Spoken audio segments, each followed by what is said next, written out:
Here's how you control your climate. We're going to go back to the Garmin screen right here. So once you see home, we're going to go down here to the left to climate. You will select your temperature at the bottom. Now, there's two ways of using your AC here on your Ultimate RV.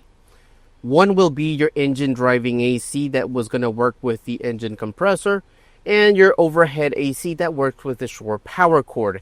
That might change if you have a cooled package.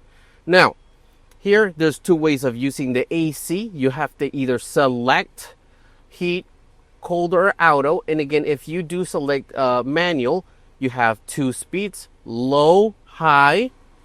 Again, low if you still want some AC, but not to be too loud. Next, we're going to have our heating system. Now, on the engine, you can use your heating system. But if you're camping to the side in the cold weather, you're going to use here your little heater thermostat. And this is your diesel heater.